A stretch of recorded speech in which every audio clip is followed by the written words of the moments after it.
atmosfer toleransi. Nah, kakak moderator boleh konfirmasi apakah sudah terlihat share screen saya? Sudah ya. Di layar teman-teman atau yang hadirin bisa lihat tentang perempuan memelihara atmosfer toleransi. Silakan Mbak Latifah. Baik. Panggilnya karena masih muda. Nggak apa-apa. Saya dipanggil Kak, Mbak, nggak apa-apa, asal jangan dipanggil Bunda, belum nyampe ke sana. Oke, kakak-kakak hebat, yang pertama saya ingin mengambil quote dari Menteri Komunikasi dan Informatika ya, Bapak Johnny Gerard Plate. Beliau mengatakan bahwa pembangunan infrastruktur harus didukung di sisi hilir untuk kepentingan kita. Salah satunya e-commerce, digital economy, digital government, digital financing harus dikuasai. Jangan sampai ini disalahgunakan. Jangan sampai menjadi tempat berkembangnya radikalisme. Sudah maju ini Indonesia dengan konektivitas, malah dipakai sama orang-orang yang punya niatan jahat melakukan tindakan radikal, malah radikal terorisme. Nah, bagaimana kita memaknai toleransi? Dalam koridor toleransi, orang boleh berbeda pendapat sejauh menunjukkan ketidaksetujuan secara rasional tanpa harus melukai orang lain. Kakak-kakak hebat, toleransi dapat berupa strategi rasional dalam menghadapi perbedaan secara faktual dan prinsip. Rasional ini sebagai sikap dasar akan menjembatani setiap perbedaan agar tidak mengarah pada konflik. Nilai-nilai luhur bangsa Indonesia dapat diterjemahkan dalam bertoleransi.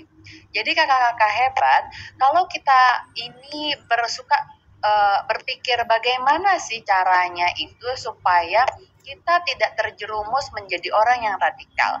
Nomor satu adalah menjadikan diri kita orang yang toleran terhadap banyak hal dan menghormati perbedaan agar tidak berkonflik. Karena dalam makna radikalisme itu sendiri, kata radikal adalah orang yang mau melakukan perubahan hebat tetapi dengan kekerasan, dengan menghalalkan konflik yang tidak sehat. Nah, itu yang harus kita waspadai dan kita nikmati toleransi yang sudah tertanam dalam Pancasila kita.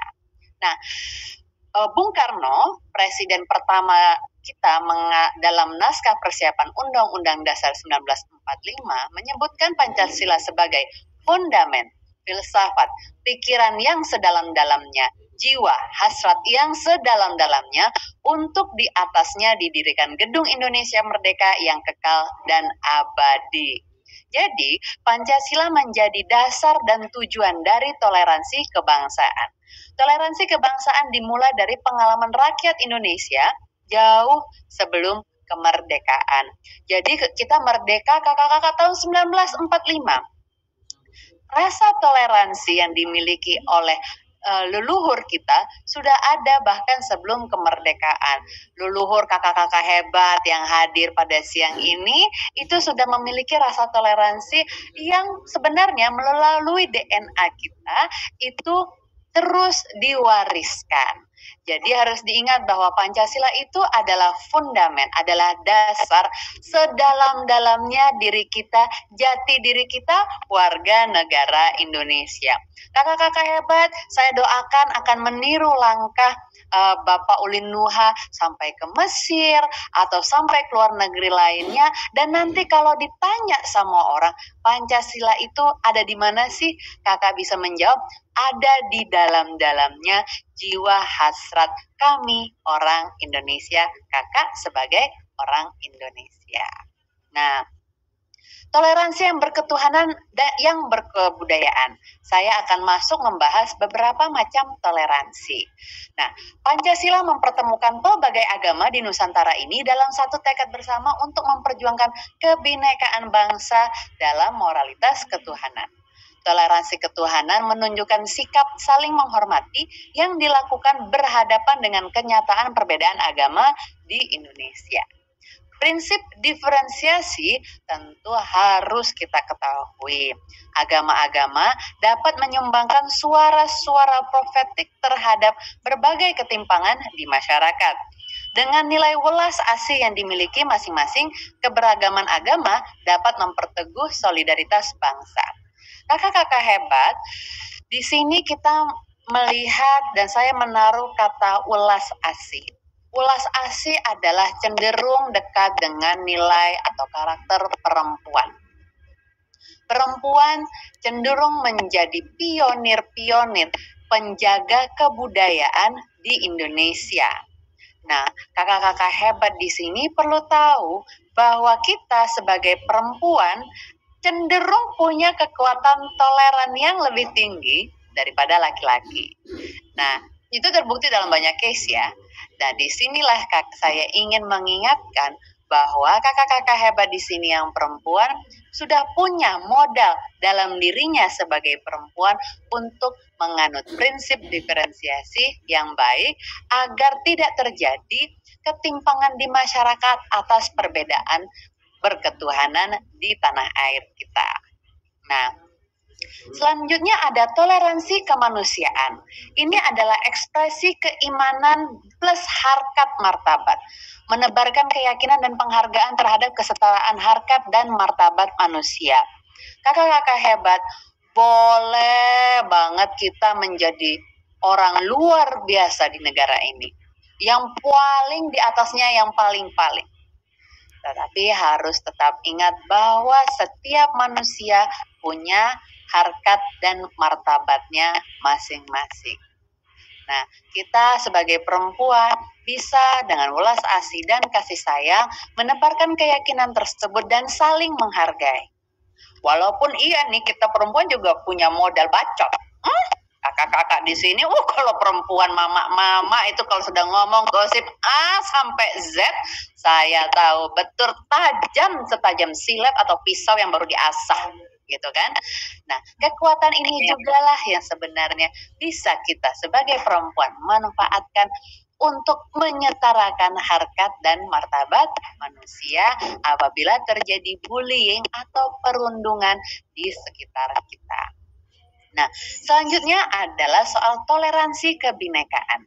Keragaman dalam persatuan dalam keberagaman. Kebinekaan di Indonesia muncul sebagai ekspresi persamaan karakter yang tumbuh berdasarkan kesamaan pengalaman. Sikap rendah hati untuk menerima keunikan identitas pribadi, juga kelompok yang menjadikan Indonesia sebagai kesatuan. Nah, kakak-kakak hebat, perlu ada kehendak bersatu. Nah, seperti di sini kakak-kakak yang di IIQ, kita semua mau bersatu. Punya panggilan terhadap kemanusiaan universal karena punya rasa nasionalisme yang kuat. Gitu kan? Kalau mau bergerak sendiri boleh, tetapi bergerak bersama, bersatu, itu akan lebih jauh jalannya meraih tujuan hidup kita, dan minimal dalam lingkup pembicaraan ini adalah negara Indonesia yang damai dan bertoleransi. Nah, dalam upaya melaksanakan toleransi kebinekaan, tentu ada hal negatif yang terjadi seperti masalah politik identitas. Ini apa sih? Upaya segelintir orang untuk memaksakan praktik dan keyakinan mereka sebagai cara baca tunggal dan realitas. Akibatnya, menghabisi perbedaan dalam bangsa yang menimbulkan bentrokan dan mengancam keutuhan bangsa. Saya akan mengambil contoh yang simpel. Anggap ini adalah politik identitas warna kerudung. Kakak-kakak, di sini saya akan ambil contoh nama kali ya, biar lebih asik seperti itu. Saya mau lihat beberapa nama partisipan dulu deh. Nah, misal sebagai contoh, Kakak Wilda Afsari adalah penyuka kerudung warna ungu. Sementara Kakak Mone Mulyati lebih suka kerudung berwarna biru. Sehingga kakak karena melakukan politik identitas, kakak Mone akan menjelek-jelekan kakak Wilda yang lebih suka warna ungu. Apa itu kamu pakai warna ungu? Nggak cocok.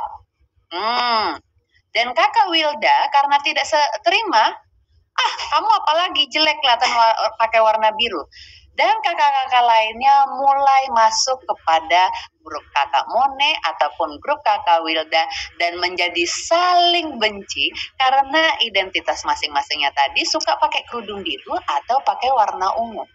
Padahal keduanya sama-sama bisa bikin cantik dan elegan. Begitu. Namun inilah yang banyak sekali dilakukan di Indonesia, tapi dengan case yang lebih berat. Mungkin kita akan lebih kayak, kalau soal kerudung mah enteng, hal biasa.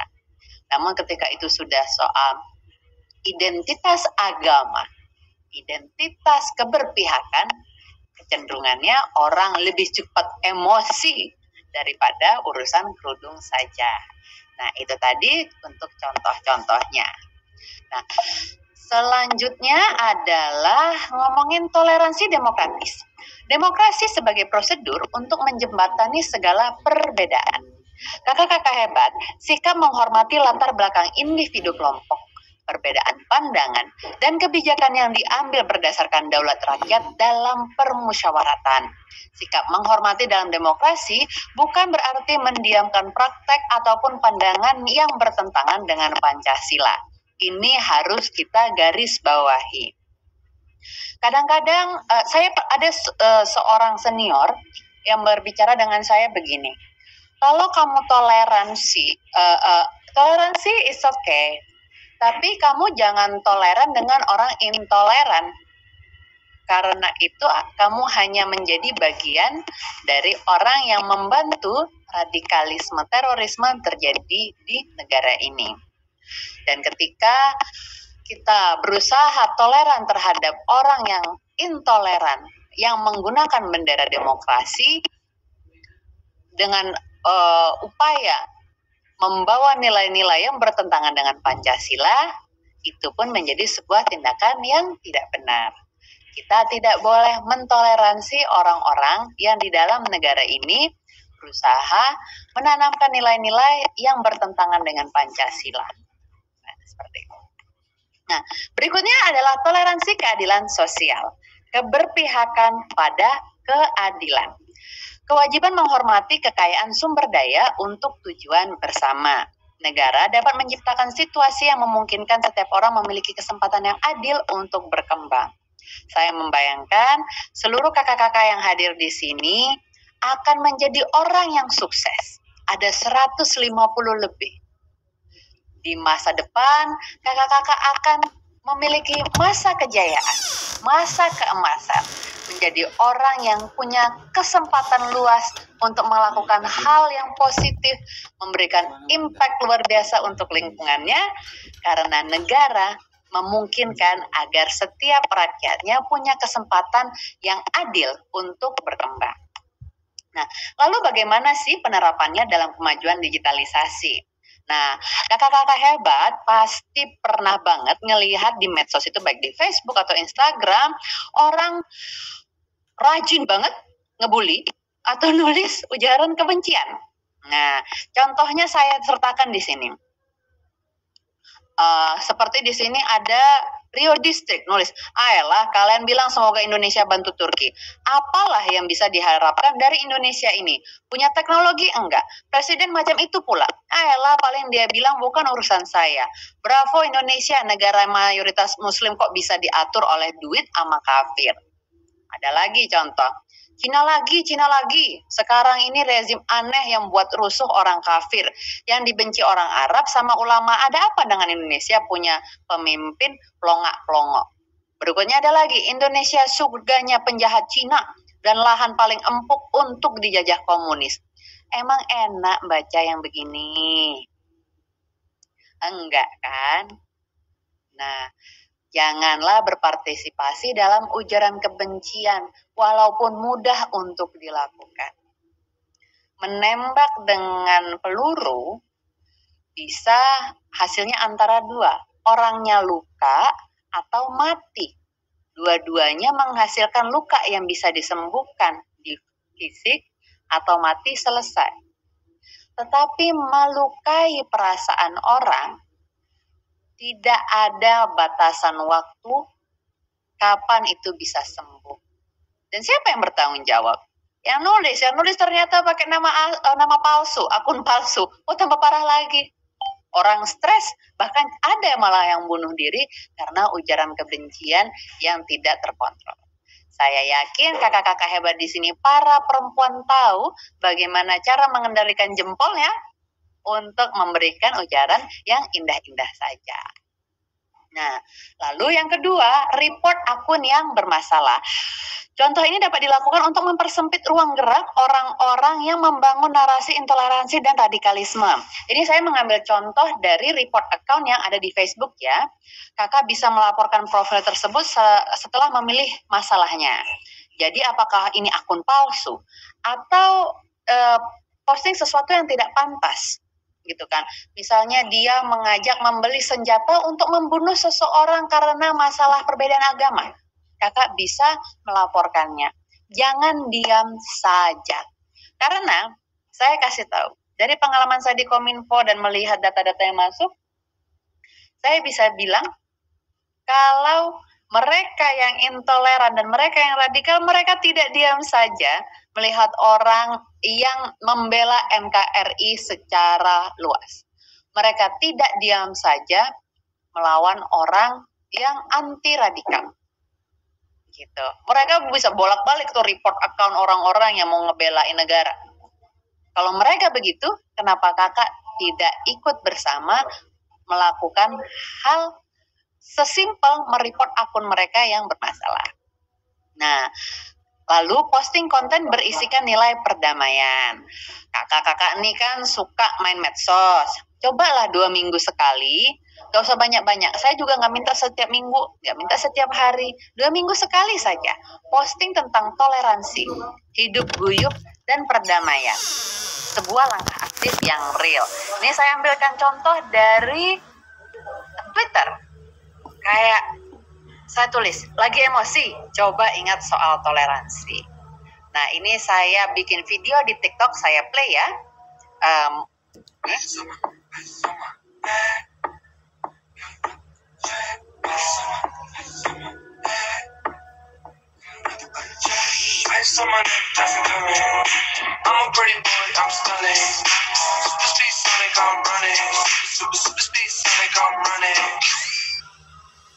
Nah, kurang lebih itu tadi videonya. Kakak kita itu suka banget ngobrol dan diskusi, tapi tidak mengambil aksi. Suka mengeluh, tapi tidak memberikan solusi. Kalaupun sudah menemukan solusi, tidak diambil aksinya. Nah, sebagai perempuan muda, kakak bisa melakukan lebih daripada itu. Jadi jangan putus tali silaturahmi kita, ayo bergerak bersama. Wakil Presiden Republik Indonesia, Kiai Haji Ma'ruf Amin mengatakan, cara berpikir intoleran akan melahirkan fanatisme dan ego suatu kelompok. Karena itu, kita tak boleh membiarkan cara berpikir dan bersikap intoleran, kemudian bisa melahirkan sikap radikalisme, dan selanjutnya bisa menimbulkan lahirnya terorisme. Hal kecil seperti intoleransi itu bisa berkembang besar menjadi rasa oke-oke saja melakukan tindakan terorisme. Jangan sampai kakak menjadi salah satu dari orang ini.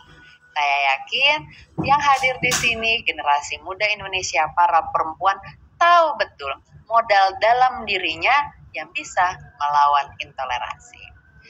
Saya berterima kasih sekali atas waktu yang diberikan kepada saya. Berikut ini adalah akun Instagram, Twitter, Line, dan TikTok saya, @latifaansori. Berikut email saya apabila ingin bersilaturahmi atau menghubungi saya di lath001@kominfo.go.id, juga website saya latifah.com. Terima kasih banyak atas waktu dan perhatian yang diberikan kepada saya. Wabillahi taufiq wal hidayah. Wassalamualaikum warahmatullahi wabarakatuh. Om Shanti Shanti Shanti Om. Namo Buddhaya. Salam Pancasila. Saya kembalikan kepada Ibu Moderator, Ibu Al-Mukarramah. Baik, terima kasih.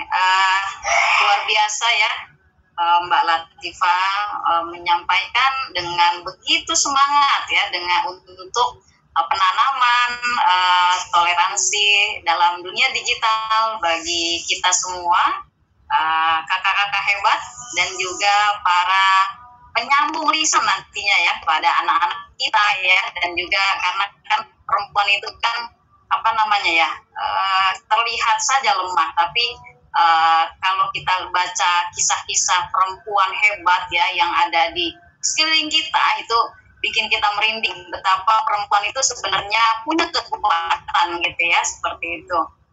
Ada yang saya catat di sini, Mbak Latifah menjelaskan tentang bagaimana cara kita agar menjaga toleransi dan juga menjadi penyambung toleransi ya. Yang pertama toleran dan menghormati perbedaan, yang kedua menekankan sebagai apa yang diajarkan oleh founding fathers kita, Pak Karno, Pancasila sebagai dasar, Pancasila sebagai jiwa dan hasrat, kemudian kita punya modal untuk memahami bahwa kita itu berbeda, tapi tidak boleh saling mencela, tidak boleh saling menjelek-jelekan, terutama pada isu-isu yang terkadang menimbulkan panas ya, seperti isu keagamaan, isu suku, dan juga bila ada orang-orang yang mencoba membuka jalan biar panas gitu ya, dari isu-isu intoleran itu. Caranya adalah kita mempersempit mereka dengan cara melaporkan akun-akun seperti itu, dan kita jangan diam saja ya. Dan terakhir, pada dunia digital kita melakukan postingan-postingan yang bersifat positif, bersifat nilai perdamaian, sehingga orang tidak lagi mengangkat isu-isu yang menimbulkan perbedaan, yang intinya bahwa kalau kita memahami Pancasila, memahami agama kita yakin bahwa Indonesia adalah kita, gitu ya. Indonesia adalah kendaraan kita. Indonesia adalah rumah kita yang isinya ya memang beragam, tapi beragam Bhinneka Tunggal Ika. Beragam tapi kita tetap satu gitu ya, dengan warna-warna yang berbeda. Justru dengan warna-warna yang berbeda itu menimbulkan keindahan ya, kecantikan ya. Bayangkan kalau rumah dibangun hanya pasir saja, tidak pakai ornamen-ornamen yang lain dari timur atau barat, itu kan jadi hampa gitu ya. Tapi kalau rumah dibangun dari ornamen-ornamen dari timur dan barat, kita taruh semen di situ, kita taruh pasir di situ, kita taruh kerikil atau apa ya, nah itu menimbulkan rumah yang cantik gitu ya, menarik gitu ya. Kayaknya udah nggak sabar ya kakak-kakak hebat di sana. Saya ikutin Mbak Latifah ngomongnya ya. Jadi kakak-kakak hebat ya, memang anak IIC itu hebat-hebat ya.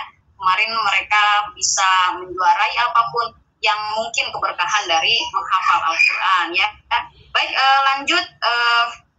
Saya nggak sabar juga ingin mendengarkan teman-teman, kakak-kakak semua yang ingin bertanya ya. Boleh di kolom chat. Saya buka mungkin 2 penanya dulu ya, agar tidak terlalu ini. Dan juga untuk teman-teman yang tidak bisa mengikuti laman Zoom ini, boleh langsung hadir ya di YouTube. Ada di YouTube kita, ini live di sana. Untuk tanpa mempersingkat waktu, langsung saja teman-teman, apakah ada kakak-kakak hebat atau teman-teman semua yang mau bertanya ya, mumpung di sini ada perempuan hebat, kakak hebat, mbak yang hebat dan cantik lagi ya, yang aktif di semua lini, seperti di media sosial, seperti di Kementerian Kominfo ya Indonesia, dan juga di sebagai wartawan ya, wartawan tentang isu-isu Timur Tengah dan isu-isu intoleran. Itu kan mungkin yang bertanya ada yang sedang menunjuk tangan, Mayadah Hanawi. Assalamualaikum Mayadah. Waalaikumsalam warahmatullahi wabarakatuh. Ya, silakan mau bertanya apa, Neng? Oke, sebelumnya saya sapa dulu kepada Kakak Latifah Al-Ansori. Alhamdulillah kita bertemu ya, walaupun via Zoom terakhir sebelum pandemi di Sleepy. Nggak tahu masih ingat saya apa enggak nih? Biasa saya panggil Bella. Iya, oh my god, kita berjumpa. Iya, ini sama di Zoom ya kita ketemu. Saya kaget waktu ada flyer. Oh, ini si Bella mau jadi narasumber. Oh my god, orang hebat. I love you, Neng, gitu kan. Dunia kecil. Dunia kecil banget. Alhamdulillah langsung aja pertanyaannya ya. Gini, jadi kan si Neng Bella kan udah pernah jadi koresponden ya waktu itu di Timur Tengah. Nah, otomatis dengan pengalaman selama melihat sosial politik di Timur Tengah sana ya, kemudian kan di situ ada beberapa negara konflik ya kan. Itu pun juga dikarenakan ada sebagian konflik yang dikarenakan intoleransi yang berujung pada sikap radikal. Nah, mungkin pertanyaan saya permohonan saya mungkin bagaimana Kak Latifah mencoba share bagaimana efek samping sosial politik yang diakibatkan radikalisme yang nanti lama-lama bisa mengakibatkan perang saudara, apalagi senegara. Nah itu. Sedangkan kita nggak mau dong ya, lama-lama kalau intoleransi dibiarkan kan bisa seperti itu. Nah, kita sebagai negara Indonesia yang sangat rentan dibuat konflik karena paling banyak ya nama perbedaan yang mungkin bisa di-share bagaimana pengalaman Kak Latifah selama meneliti di sana di dunia Timur Tengah. Oke, terima kasih, Neng. Baik, terima kasih. Ternyata saya kira yang bertanya mahasiswa, nggak taunya Ibu Mayadah Hanawi. Dosen kita ya, semoga sehat-sehat selalu ya. Alhamdulillah. Mungkin kadang mahasiswa tuh perlu pancingan Bu, supaya bertanya itu. Memang kayak gitulah kita sudah melihat mahasiswa itu. Oke. Malu-malu ya, jadi betul. Memulai ya. Pertanyaannya menarik ya, yaitu apa solusi perang saudara yang menimbulkan mungkin intoleransi radikal gitu ya dalam konteks Indonesia saat ini. Mungkin boleh langsung dijawab oleh Mbak Latifah. Baik, jadi kalau menjawab pertanyaan dari Ibu dosen, itu tetaplah nggak bisa ngalahin namanya Latifah. Enggak lah. Tentu itu saya jadi perlu menceritakan pengalaman saya dulu menjadi wartawan perang ya, buat Metro TV dan RTV Afrika Selatan. Jadi memang di beberapa negara yang saya liput, ada ke Mesir, ke Libya waktu itu, ke Gaza, ke Jordan juga, ke Sudan, banyak yang didasarkan masalah sosial politik memang. Baru akhirnya, jadi ada yang sospol, ada yang sosial, ekonomi, politik. Gitu. Ada yang kayak semerta-merta orang bilang itu masalah ekonomi saja. Waktu saya meliput ke Sudan, waktu itu lagi rame soal perpecahan Sudan dan Sudan Selatan. Seluruh dunia pada ngomongnya karena masalah resource gas yang ada di daerah Sudan Selatan. Waktu saya di sana ngobrol sama orang di Sudan, di Khartoum, mereka bilang begini, itu sebenarnya ada masalah mendasar di atasnya dan baru sampai ke gas, yaitu masalah jalur sungai untuk ternak sapi dan kerbau yang mau minum air di daerah situ. Dan karena mereka berkonflik antara suku di sana, sehingga akhirnya kemana-mana. Karena yang sana kayak nutup airnya lah, nggak boleh lah, apa segala macam. Berapa orang yang tahu soal ini? Juga konflik antar negara karena masalah air sungai buat ngasih minum kerbau. Hello? Judul itu lebih enak, konflik antara dua negara memperebutkan jalur gas. Lebih bagus kan beritanya seperti itu. Sehingga ada masalah itu, masalah ternak adalah masalah yang berdasarkan dari culture. Karena dunia peternakan biasanya dibawa dari biasanya suku tersebut hidup dengan dasar apa? Apakah peternakan ataupun pertanian. Nah, terjadilah perang antar saudara yang semakin ke mana-mana. Kalau di Indonesia mungkin dulu peperangan antar Madura dan Dayak yang ada di Sampit, ya itu yang di Indonesia. Tetapi kalau kembali ke cerita zaman waktu di Timur Tengah, contoh real yang terjadi itu menurut saya adalah masalah Ikhwanul Muslimin di Mesir. Dalam pandangan saya ketika saya di sana, ya orang banyak yang mempertanyakan kenapa Mursi kok diturunkan menjadi presiden, dari presiden kok diturunkan, padahal dipilihnya secara demokratis. Mungkin kakak-kakak hebat di sini ada yang belum familiar ya dengan sejarah yang di Mesir. Nah itu pada tahun 2010 ada Arab Spring. Arab Spring ini dia memakan banyak sekali korban di Tahrir Square. Nah, Arab Spring ini menjatuhkan seorang presiden yang sudah berkuasa selama 32 tahun, namanya Husni Mubarak. Revolusi besar-besaran di Mesir. Lalu akhirnya ada presiden yang dipilih secara demokratis, namanya Muhammad Mursi. 1 tahunan dia menjadi presiden, banyak yang demonstrasi, jatuh, diganti oleh Presiden Al-Sisi sampai sekarang masih menjabat. Orang bertanya, itu kan demokratis, kok bisa dia dijatuhkan begitu saja? Apa hubungannya dia dengan katanya teroris dan radikalisme? Ada satu hal. Jadi ngomongin secara sosial, Ikhwanul Muslimin ketika dulu di zamannya Husni Mubarak itu ditekan oleh pemerintahan untuk tidak melakukan pergerakan, yang mereka lakukan adalah melakukan pergerakan sosial. Mereka memberikan sumbangan susu, makanan antar pengajian masjid-masjid gitu, supaya untuk membangun jaringan mereka saja. Menurut saya mereka juga nggak sadar sih. Mereka lakukan itu mungkin 2 dekade lebih lah, gitu kan, sampai ke daerah-daerah. Sehingga ketika terjadi Arab Spring, tidak banyak yang mengetahui bahwa struktur sosial Ikhwanul Muslimin itu sudah segitu matangnya. Oke? Pada waktu Arab Spring tidak ada kekuatan politik absolut di Mesir, karena sudah jatuh, Husni Mubarak jatuh, maka kekuatan politik absolutnya sudah jatuh juga. Tidak ada yang sadar bahwa kekuatan sosial yang dibangun sama Ikhwanul Muslimin mampu menjadi sebuah kekuatan yang terkoordinasi, menghasilkan kekuatan politik pada pemilu mereka pasca revolusi.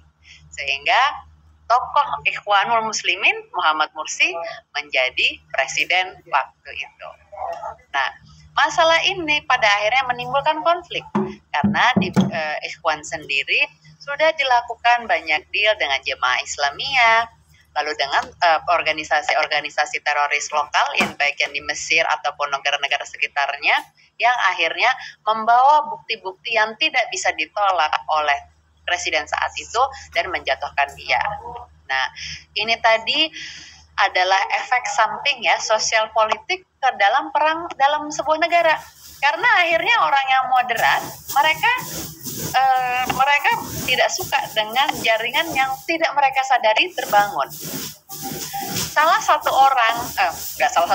Beberapa orang yang melakukan demonstrasi pertama di Mesir untuk masalah Arab Spring itu adalah teman-teman saya sendiri. Mereka bilang, kita nggak pernah tahu loh kalau kita demo itu bisa sampai presiden itu jatuh dan ekonomi Mesir sampai hancur runyam kayak gini. Sudah beberapa bulan mereka sudah menyesal karena demonstrasi. Nah, dan pada akhirnya ya apa yang saya bilang, loh kamu nggak sadar, kamu nggak tahu melakukan ini. Iya, kita cuman kita cuma tidak suka saja dengan pemerintahan, tapi akhirnya berantem besar. Dan ini juga terjadi kayak di Libya. Di Libya itu sampai Libya kalau dalam petanya itu kebagi dua. Ada yang pihak Tripoli, ada yang Benghazi. Saya waktu itu ditugaskan untuk masuk ke sarang pemberontak di Benghazi. Masuk dari Mesir, dari Kairo, naik mobil 8 jam di perbatasan, dari perbatasan masuk ke Benghazi 8 jam. Kakak hebat, jangan bayangkan ke luar negeri itu kayak kita kayak gambar ke Paris atau ke New York gitu ya, atau ke Malaysia gitu ya. Enggak enak. Lebih enak pulang kampung daripada pergi ke sono. Sumpah, dari tempat tidur sampai kamar mandi nggak ada yang enak. Oke? Itu adalah masa di mana saya kerja tidur jam 4, bangun jam setengah 6. Jadi kayak tidur 1,5 jam itu bahagia dunia akhirat waktu itu ya. Nah, apa yang terjadi di sana? Karena masalah politik, jadi orang-orang suku-suku pendukung Gaddafi waktu itu ya, beliau belum, waktu saya masuk itu belum meninggal.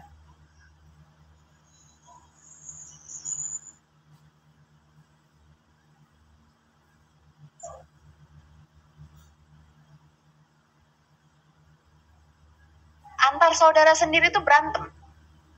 Nah, masalah-masalah ini memang ada yang dapat bumbu-bumbu radikalisme.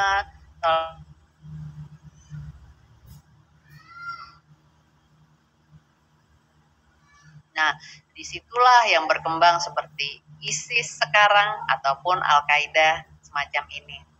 Kakak-kakak hebat, banyak yang bilang, nanti Indonesia, nggak mungkin Indonesia kayak Afghanistan. Nggak mungkin bakalan perang seperti itu. Nggak usah, saya udah lihat bisa kok. Kalau tidak dihalau. Kalau kita orang-orang yang moderat, orang-orang yang beragama, yang mengaku beragama,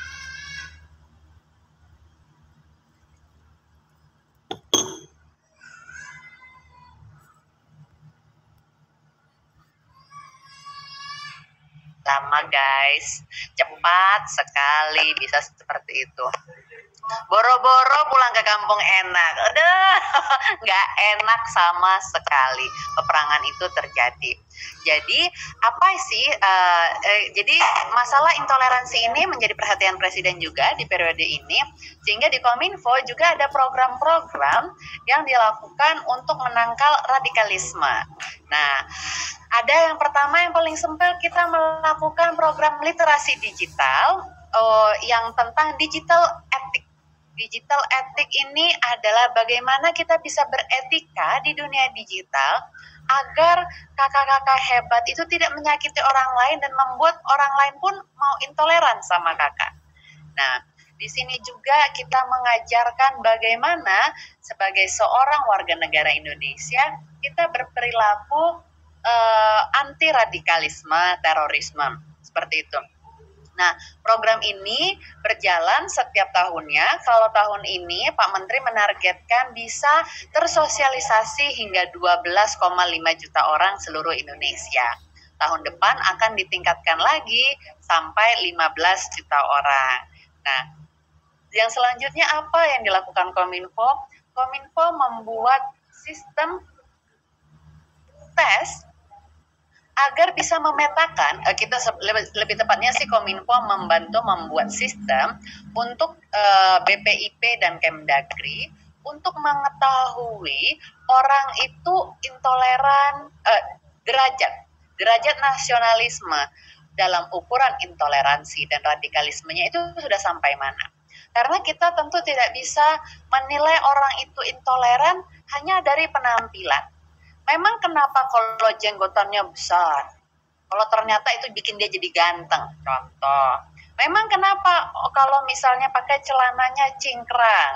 Kalau ternyata dia